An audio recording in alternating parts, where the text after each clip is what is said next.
ಹಾಕ್ಕೊಳ್ಳೋದು. ಅದಕ್ಕೆ ತಕ್ಕನಾಗಿ ದ್ರಾಕ್ಷಿ ಗೋಡಂಬಿ ಹಾಕ್ಕೊಂಡು ಸಣ್ಣ ಉರಿಯಲ್ಲಿ ಹುರ್ಕೋಬೇಕು.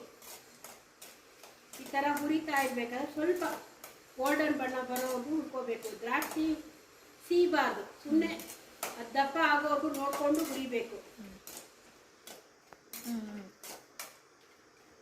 ನೋಡಿ ಅದು ಕಲರ್ ಚೇಂಜ್ ಆಗಿ ದ್ರಾಕ್ಷಿ ನೋಡಿ ಈ ಥರ ಗುಡ್ಡಕ್ಕೆ ಆಗುತ್ತೆ.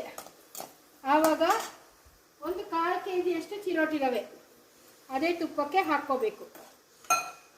ಅಂದರೆ 250 ಗ್ರಾಮ್ ಚಿರೋಟಿ ರವೆ ಅದನ್ನು ಆ ತುಪ್ಪದಲ್ಲೇ ಹಾಕಿ ಚೆನ್ನಾಗಿ ಸಿಮ್ಮಲ್ಲೇ ಇಟ್ಕೊಂಡು ಕೊಂಬಣ್ಣ ಬರೋವರೆಗೂ ಚೆನ್ನಾಗಿ ಗಮ್ಮತ್ ವಾಸನೆ ಬರಬೇಕು, ಅಲ್ಲಿವರೆಗೂ ಹುರ್ಕೋಬೇಕು.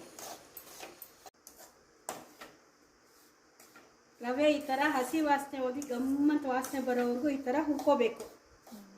ಹುರ್ಕೊಂಡ ನಂತರ ಒಂದು ಬಟ್ಲಿಗೆ 1 ಪಾವ್ ರವೆಗೆ 1 ಪಾವ್ ಸಕ್ಕರೆ, ಅಂದರೆ 1/4 kg ರವೆಗೆ 1/4 kg ಸಕ್ಕರೆ ಪೌಡ್ರ್ ಮಾಡಿ ಹಾಕ್ಕೊಂಡಿರೋದು. ಅದಕ್ಕೆ 4 ಏಲಕ್ಕಿ ಪುಡಿ ಮಾಡಿ ಹಾಕ್ಕೊಂಡಿರೋದು, ಮತ್ತು ಅರ್ಧ ಚಿಪ್ಪು ಒಣಕೊಬ್ಬರಿ ಅದನ್ನು ಪುಡಿ ಮಾಡಿ ಹಾಕ್ಕೊಂಡಿರೋದು.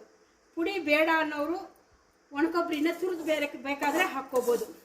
ನಂತರ ಈ ಹುರಿದ ರವೆ ಮಿಶ್ರಣವನ್ನು ಆ ಬಟ್ಲಿಗೆ ಹಾಕಿ ನಂತರ ಚೆನ್ನಾಗಿ ಈ ಥರ ಮಿಕ್ಸ್ ಮಾಡಬೇಕು. ಸಕ್ಕರೆ, ಒಣಕೊಬ್ಬರಿ, ಈ ರವೆ, ಹುರಿದ ರವೆ, ದ್ರಾಕ್ಷಿ, ಗೋಡಂಬಿ ಇವೆಲ್ಲವೂ ಕ್ಲೀನಾಗಿ ಈ ಥರ ಮಿಕ್ಸ್ ಆಗಬೇಕು. ಮಿಕ್ಸ್ ಆದ ನಂತರ ಅದಕ್ಕೆ ಒಂಚೂರು ಹಾಲನ್ನು ಮಿಕ್ಸ್ ಮಾಡಿ ಹಾಕಬೇಕು. ಮಿಶ್ರಣಕ್ಕೆ ಸ್ವಲ್ಪವಾಗಿ ಹಾಲನ್ನು ಹಾಕ್ಕೊಂಡು ಈ ರೀತಿ ಚೆನ್ನಾಗಿ ಮಿಕ್ಸ್ ಮಾಡಿ ಒತ್ತಿ ಇಟ್ಬಿಡೋದು.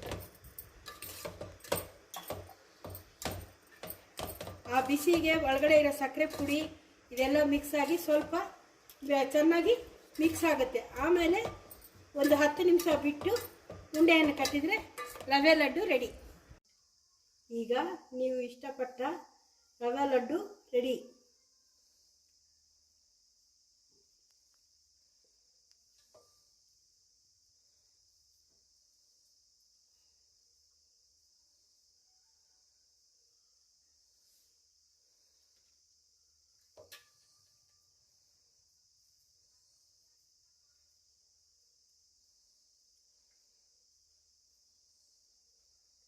ಕೊನೆಯಾಗಿ ಸುಮಧುರವಾದ ರುಚಿಯಾದ ರವಾ ಲಡ್ಡು ರೆಡಿ.